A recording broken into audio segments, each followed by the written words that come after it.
بسم اللہ الرحمن الرحیم۔ شروع اللہ کے نام سے جو بڑا مہربان نہایت رحم کرنے والا ہے۔ اس ویڈیو میں حضرت نوح علیہ السلام پر عذاب الہی کا مکمل واقعہ تفصیل سے وضاحت کریں گے۔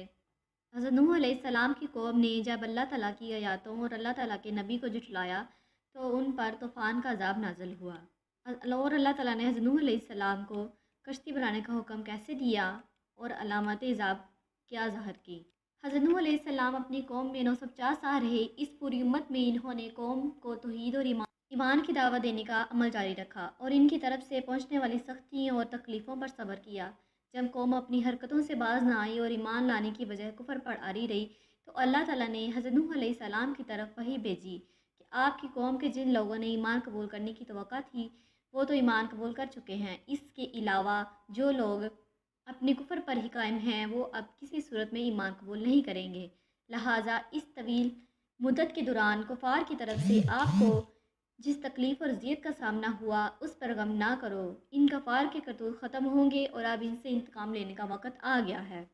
قرآن پاک میں اس آیات کا ان الفاظ میں ذکر کیا گیا ہے اور نوح کی طرف وحی بھیجی گئی کہ تمہاری قوم میں سے مسلمان ہو جانے والوں کے علاوہ کوئی اور مسلمان نہیں ہوگا، تو تم اس پر غم نہ کھاؤ جو یہ کر رہے ہیں۔ کفار پر عذاب چونکہ کئی طریقوں سے آ سکتا تھا، اس لیے اللہ تعالیٰ نے حضرت نوح علیہ السلام کو بتایا کہ وہ عذاب ڈبو جانے کی صورت میں ہوگا اور ڈبونے سے نجات کی صورت میں صرف کشتی کے ذریعے ممکن تھی۔ اس لیے اللہ تعالیٰ نے حضرت نوح علیہ السلام کو کشتی بنانے کا حکم دیا۔ حضرت نوح علیہ السلام نے اللہ تعالیٰ کے حکم سے ساج کے درخت بوئے۔ 20 سال میں یہ درخت تیار ہوئے۔ اس عرصہ میں کوئی بچہ پیدا نہیں ہوا۔ اس سے پہلے جو بچے پیدا ہو چکے تھے وہ بالغ ہو گئے اور انہوں نے بھی حضرت نوح علیہ السلام کی دعوت قبول کرنے سے انکار کر دیا۔ پھر حضرت نوح علیہ السلام کشتی بنانے میں مشغول ہو گئے، یہاں تک کہ حضرت نوح علیہ السلام کشتی بناتے رہے اور ان کی قوم کے سرداروں میں جب کبھی کوئی ان کے پاس سے گزرتا تو ان کا مذاق اڑاتا اور کہتا کہ اے نوح علیہ السلام کیا کر رہے ہو؟ آپ فرماتے ایسا مکان بنا رہا ہوں جو پانی پر چلے۔ یہ سن کر وہ ہنستے کیونکہ آپ کشتی جنگل میں بنا رہے تھے جہاں وہ دور دور تک پانی نہ تھا، اور وہ لوگ مذاق کے طور پر یہ بھی کہتے کہ آپ پہلے نبی تھے اور آپ بڑے ہو گئے ہیں۔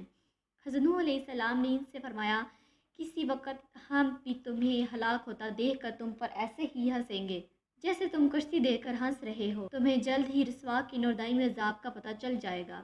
حضرت نوح علیہ السلام نے یہ کشتی 2 سال میں تیار کی۔ اس کی لمبائی 300 گز، چوڑائی 50 گز، اونچائی 30 گز تھی۔ اس کشتی میں 3 درجے بنائے گئے تھے۔ نیچے والے درجے میں جنگلی جانور، درندے اور حشرات الارض تھے اور درمیانی درجے میں چوپائے وغیرہ، اور اوپر والے درجے میں خود حضرت نوح علیہ السلام اور ان کے ساتھی مرد اور عورتیں اور کھانے وغیرہ کا سامان تھا۔ حضرت نوح علیہ السلام کشتی بنانے میں مصروف رہے یہاں تک کہ ان کی قوم پر عذاب نازل ہونے اور ان کی ہلاکت کا وقت آ گیا۔ اللہ تعالیٰ نے حضرت نوح علیہ السلام سے اس عذاب کے نازل ہونے کی علامت یہ بیان فرمائی تھی کہ جب تم تندور میں سے پانی جوش مارتا دیکھو تو سمجھ لینا کہ عذاب کے وقت کا نزول آ گیا ہے۔ اللہ تعالیٰ نے حضرت نوح علیہ السلام کو 3 طرح کی چیزیں کشتی میں سوار کرنے کا حکم دیا۔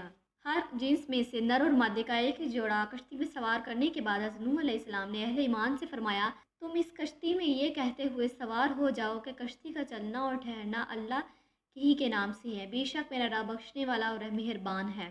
کشتی میں سوار ہوتے وقت اللہ تعالیٰ نے حضرت نوح علیہ السلام سے فرمایا جب تم اور تمہارے ساتھی کشتی میں صحیح طرح بیٹھ جاؤ تو تم کہنا تمام تعریفیں اس اللہ تعالیٰ کے لیے ہیں جس نے ظالم لوگوں کو ہلاک کیا، ہمیں ان سے نجات دی، اور کشتی سے اترنے وقت یوں دعا کرنا ہے میرے رب مجھے برکت والی جگہ اتار دے اور تو سب سے بہتر اتارنے والا ہے۔ حضرت نوح علیہ السلام کی قوم پر عذاب آیا تو آسمان سے زبردست بارشیں برسی اور یہ لگاتار 40 دن تک برستی رہیں۔ اس دوران زمین سے بھی اس قدر پانی نکلا کہ زمین چشموں کی طرح ہو گیا، پانی پہاڑوں سے اونچا ہو گیا یہاں تک کہ ہر چیز اس میں ڈوب گئی، اور ہوا اس شدت سے چل رہی تھی کہ اس وجہ سے پہاڑ کی مانند اونچی لہریں بلند ہو رہی تھیں اور انہی لہروں کے درمیان حضرت نوح علیہ السلام کی کشتی رواں دواں تھی۔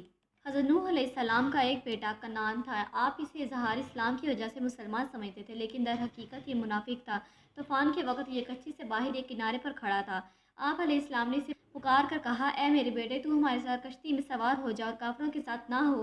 حضرت نوح علیہ السلام کی پکار سن کر کنعان نے کشتی میں سوار ہونے کی بجائے یہ جواب دیا کہ میں ابھی کسی پہاڑ کی پناہ لے لوں گا جو مجھے پانی سے بچا لے گا۔ حضرت نوح علیہ السلام نے اس سے فرمایا آج کے دن عذاب الہی سے کوئی بچنے والا نہیں، صرف وہی ڈوبنے سے بچ سکتا ہے جس پر اللہ تعالیٰ رحم فرما دے۔ اور پھر حضرت نوح علیہ السلام اور ان کے بیٹے کنعان کے درمیان ایک لہر بلند ہو کر حائل ہوئی اور کنعان اس میں ڈوب کر اپنے انجام کو پہنچا۔